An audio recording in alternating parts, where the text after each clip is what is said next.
विद्यार्थियों को मेरा नमस्कार। मैं नरेंद्र सिंह शेखावत, सहायक आचार्य भूविज्ञान, राजकीय मीरा कन्या महाविद्यालय उदयपुर। विद्यार्थियों, आज इस लेक्चर में हम भूवैज्ञानिक समय सारणी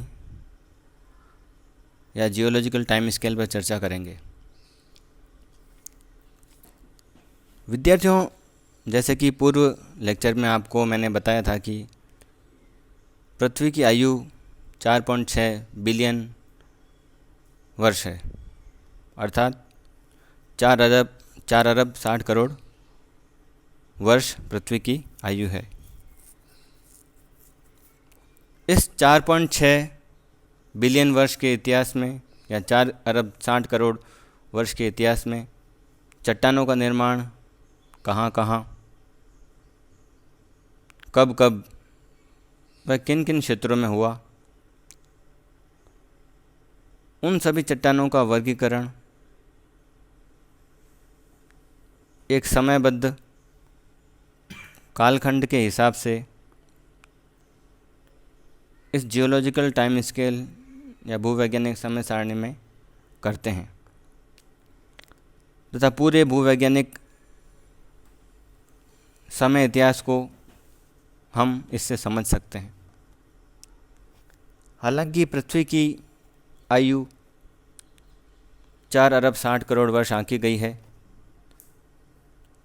परंतु पृथ्वी पर उपस्थित सर्वाधिक पुरानी आयु की चट्टान 3.8 अरब वर्ष है, यानी 4.6 से 3.8 वर्ष के मध्य जो चट्टानें पाई जाती हैं उनका इस भूवैज्ञानिक समय सारणी में अध्ययन करेंगे। 3 अरब 80 करोड़ वर्ष पूर्व कोई चट्टान पृथ्वी पर उपस्थित नहीं थी, या उस समय से पूर्व पृथ्वी पर चट्टानों का निर्माण शुरू नहीं हुआ था, क्योंकि प्रारंभ में पृथ्वी केवल एक आग का गर्म गोला थी। 3 अरब 80 करोड़ वर्ष की सबसे पुरानी चट्टान से लेकर आज तक का जितना भी चट्टानों का रिकॉर्ड है उसे हम भूवैज्ञानिक समय सारणी या जियोलॉजिकल टाइम स्केल में समाहित करते हैं। पृथ्वी पर 3 प्रकार की चट्टानें पाई जाती हैं, जैसा कि पूर्व के लेक्चर में आपको बताया गया। आग्नेय चट्टानें, अवसादी चट्टानें और कायांतरित चट्टानें। ये चट्टानों का निर्माण लगातार अनवरत चलता आ रहा है। इस पूरे भूवैज्ञानिक कालानुक्रम को जियोलॉजिकल टाइम स्केल के माध्यम से समझाने का प्रयास करेंगे। विश्व के विभिन्न शैल समूहों का अध्ययन करते हुए इन्हें हम निम्न भागों में वर्गीकृत करते हैं। पहला है अश्म स्तरण, जिसे इंग्लिश में लिथोस्ट्रेटिग्राफी भी कहते हैं। दूसरा जैव स्तरण, जिसे हम बायोस्ट्रेटिग्राफी कहते हैं। तीसरा है कालानुक्रम स्तरण या क्रोनोस्ट्रेटिग्राफी। और चौथा है भूवैज्ञानिक समय के आधार पर वर्गीकरण। विद्यार्थियों, लिथोस्ट्रेटिग्राफी में जब इनका नामकरण किया जाता है तो भौगोलिक या शैल के आधार पर इनका नामकरण करते हैं। तथा इसकी सबसे छोटी इकाई वर्गीकरण में संस्तरण अर्थात बेड होती है और बढ़ते क्रम में बहुत से बेड मिलकर के समुदाय यानी मेंबर्स बनाते हैं और अनेक मेंबर्स मिलकर समूह या फॉर्मेशन का निर्माण करते हैं। बहुत सारे समूह मिलकर संघ या ग्रुप बनाते हैं और अनेक ग्रुप आपस में मिलकर लिथोस्ट्रेटिग्राफी की सबसे बड़ी इकाई महासंघ या सुपर ग्रुप का निर्माण करते हैं। दूसरा है बायोस्ट्रेटिग्राफी में नामकरण।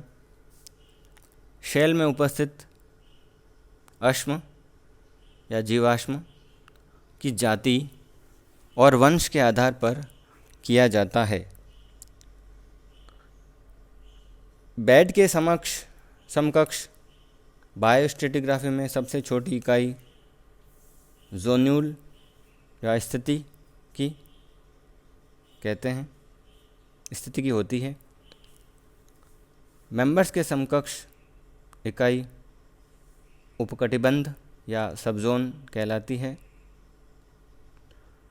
ग्रुप के समकक्ष बायोस्ट्रेटिग्राफी में कटिबंध या जोन होती है।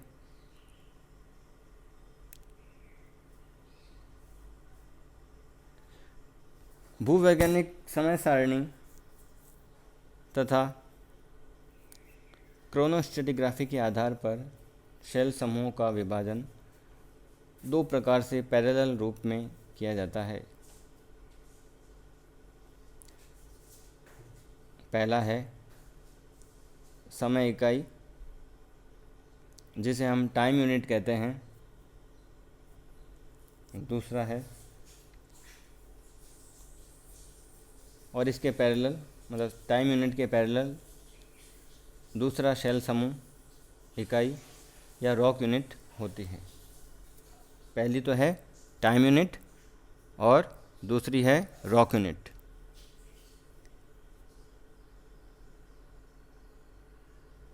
समय इकाई में टाइम यूनिट में सबसे बड़ी इकाई महासंघ होती है, जिसे सुपर ग्रुप भी कहते हैं।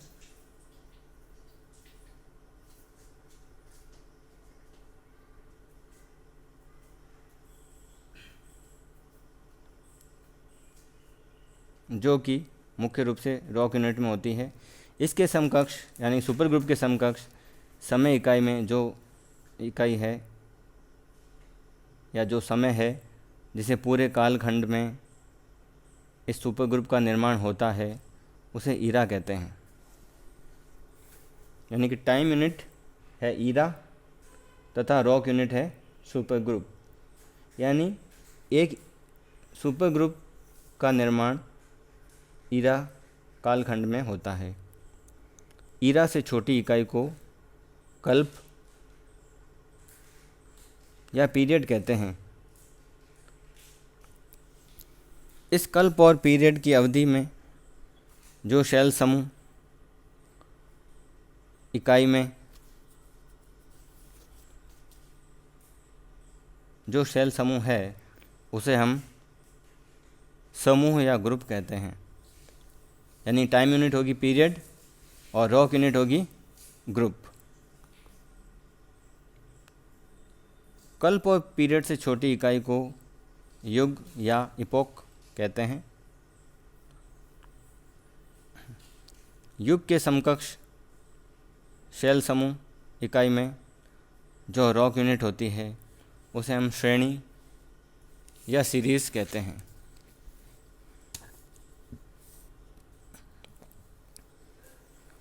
विद्यार्थियों, टाइम यूनिट में इपोक से नीचे जो इकाई होती है उसे हम काल या एज कहते हैं। इसके समकक्ष शैल समूह इकाई में चट्टानी समूह को स्टेज कहा जाता है।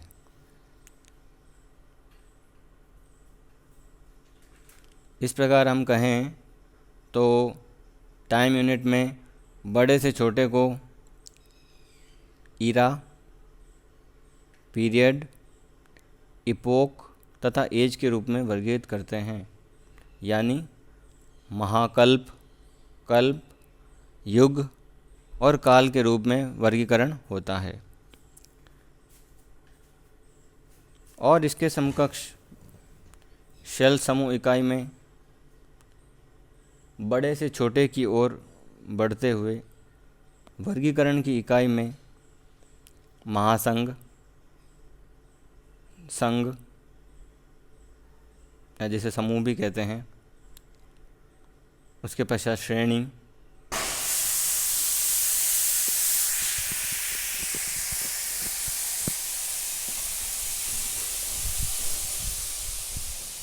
या समुदाय आता है।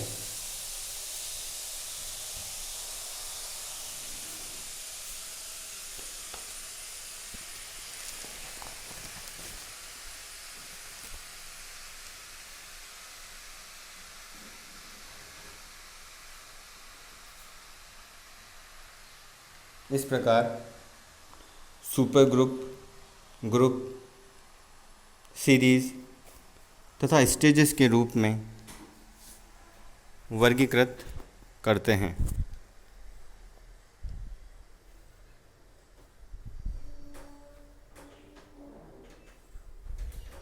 विभिन्न प्रकार की समस्त शैलों का अध्ययन इनको भूवैज्ञानिक रूप से वर्गीकृत कर टाइम स्केल के अनुसार जिस क्रम में वे निर्मित हुई हैं उस क्रम में अवस्थित करने में स्तरित शैल विज्ञान के सिद्धांत काम में लिए जाते हैं। इसमें कोरिलेशन या सहसंबंधन के अलावा ऑर्डर ऑफ सुपरपोजिशन, शैलिकी व रासायनिक लक्षण, जीवाश्मिकी लक्षण,